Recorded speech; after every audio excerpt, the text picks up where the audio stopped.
పోరాటం ఎన్నో ఆటుపోట్లు ఎదుర్కొని చారిత్రాత్మక విజయం సాధించిన తర్వాత మొదటిసారి నిర్వహిస్తున్న పార్టీ అతిపెద్ద వేడుక. ఆ వేదిక మీద జనసేనాని ఇచ్చే స్పీచ్ మీద ఇప్పుడు సర్వత్రా ఉత్కంఠ కొనసాగుతోంది. తన నియోజకవర్గం పిఠాపురం వేదికగా పార్టీ ప్లీనరీని ఆర్గనైజ్ చేస్తున్న పవన్ క్యాడర్ తన అభిమానులను ఉద్దేశించి ఏం మాట్లాడబోతున్నారనే దానిపైన హైప్ క్రియేట్ అవుతోంది. పార్టీ అధ్యక్షుడిగా డిప్యూటీ సీఎం హోదాలో పవన్ కీలక ప్రకటనలు చేస్తారనే టాక్ వినిపిస్తోంది. ప్లీనరీలో పవన్ ఏం మాట్లాడబోతున్నారు?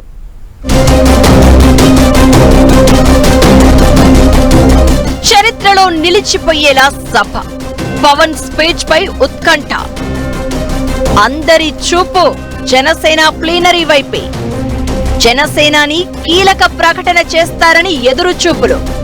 2014 మార్చి 14న ఆవిర్భావం. సరిగ్గా 10 ఏళ్ల తర్వాత 2024 ఎన్నికల ఫలితాలు జనసేన చరిత్రలో ఓ సెన్సేషన్. అలాంటి అద్భుత విజయం అందుకున్న తర్వాత ఒక్క సీటు నుంచి పోటీ చేసిన అన్ని సీట్లు గెలుచుకుని నిలబడిన తర్వాత పార్టీ అతిపెద్ద పండుగ చేసుకుంటోంది జనసేన. పిఠాపురం వేదికగా పార్టీ ఆవిర్భావ వేడుకలను గ్రాండ్ గా నిర్వహిస్తూ ఉన్నారు. మార్చి 14 శుక్రవారం చిత్రాడలో భారీ బహిరంగ సభ నిర్వహిస్తూ ఉన్నారు. ఈ సభకు రాష్ట్రం నలుమూలల నుంచి జనసేన కార్యకర్తలు, లీడర్లు, పవన్ అభిమానులు హాజరు కానున్నారు. అయితే ప్లీనరీలో పవన్ మాట్లాడే స్పీచ్ పై సర్వత్రా ఉత్కంఠ కొనసాగుతోంది. సేనాని చాలా రోజుల తర్వాత పబ్లిక్ మీటింగ్ ను అడ్రస్ చేయబోతున్నారు. పైగా పార్టీ కార్యకర్తలు, నేతలను ఉద్దేశించి మాట్లాడబోతున్నారు. దీంతో ఆయన ప్రసంగం ఎలా ఉండబోతోందోనన్న ఆసక్తి అయితే కొనసాగుతోంది. విపక్షంలో ఉన్నప్పుడు జనసేన ఆవిర్భావ దినోత్సవాన్ని ప్రతి ఏటా గ్రాండ్ గా నిర్వహించేవారు పవన్. అపోజిషన్ లో ఉన్నప్పుడు పవన్ చేసే ప్రసంగాలు అభిమానులను ఉర్రూతలూగించేవి. అంతేకాదు తన స్పీచ్ లో పవన్ రాజకీయ వ్యూహాలు కూడా అందరికీ తెలిసేవి. అలా పవన్ హింట్స్ ఇచ్చేవారని కూడా చెప్తారు. అయితే ఇప్పుడు తొలిసారి జనసేన అధికారంలో ఉండడంతో ఆవిర్భావ దినోత్సవాన్ని కాస్త ప్లీనరీగా మార్చి పెద్ద ఎత్తున సభ నిర్వహిస్తూ ఉన్నారు.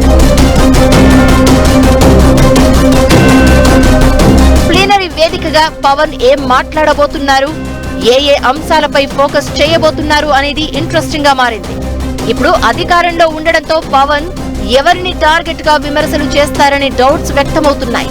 అనుకున్నట్లుగా వైసీపీని ఓడించారు. ఇప్పుడు కూటమిలో కీలక భాగస్వామిగా ఉన్నారు. ఈ నేపథ్యంలో పవన్ ఇచ్చే స్పీచ్ మీద ఓ రేంజ్ లో ఎక్స్పెక్టేషన్స్ ఉన్నాయి. జనసేన ఫ్యూచర్ పాలిటిక్స్ పై క్లారిటీ ఇస్తారని ఎక్స్పెక్ట్ చేస్తున్నారు. అంతేకాదు తమ అభిమాన నాయకుడు సీఎం కావాలని ఆయన అభిమానులు కోరుకుంటున్నారు. పవన్ ఏమో ఇంకో 10-15 ఏళ్లు చంద్రబాబే సీఎంగా ఉండాలని, పొత్తుతోనే ముందుకు వెళ్తామని ఇప్పటికే క్లారిటీ ఇచ్చారు. పొత్తు, సీఎం పదవిపై ప్లీనరీ వేదికగా పవన్ మరింత స్పష్టత ఇస్తారని భావిస్తున్నారు. బీజేపీతో సంబంధాలు, హిందుత్వ ఎజెండాపై కూడా తన స్టాండ్ ఏంటో చెప్పే అవకాశం ఉంది. అక్కడక్కడ జనసేన, టీడీపీ నేతల మధ్య గ్యాప్ ఉండడం వంటి అంశాలను కూడా ప్రస్తావించే అవకాశం ఉంది. పవనే సీఎం అంటూ జనసేన నేతలు స్టేట్మెంట్లు ఇవ్వడంపై కూడా జనసేనాని క్యాడర్, లీడర్లకు స్పష్టమైన ఆదేశాలిస్తారని టాక్ వినిపిస్తోంది. ప్లీనరీ వేదికగా పవన్ వైసీపీని కార్నర్ చేసే అవకాశం ఉంది అంటున్నారు.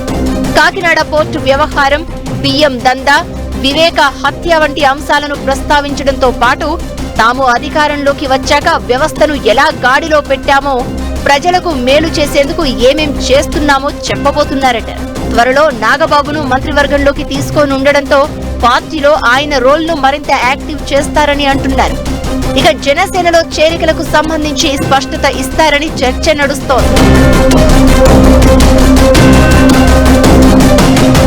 పాలిటిక్స్, భవిష్యత్ లక్ష్యాలు ఇవన్నీ ఒకెత్తైతే సినీ జర్నీపై పవన్ ఎలాంటి స్పష్టత ఇస్తారోనన్న ఉత్కంఠ కొనసాగుతోంది.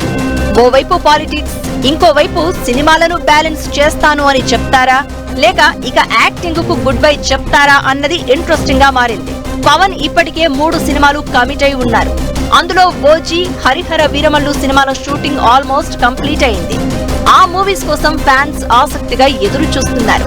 తన సినిమాల విడుదల, ఫ్యూచర్ ప్రాజెక్టులపై కూడా సేనాని క్లారిటీ ఇస్తారని అంటున్నారు. మొత్తం మీద ఈ 10 ఏళ్లలో పడ్డ కష్టాలను గుర్తు చేసుకుంటూ పార్టీ సాధించిన విజయాలను, భవిష్యత్తు లక్ష్యాలపై డిస్కస్ చేసే అవకాశం ఉంది. ప్లీనరీలో పవన్ స్పీచ్ ఎలా ఉంటుందో చూడాలి మరి.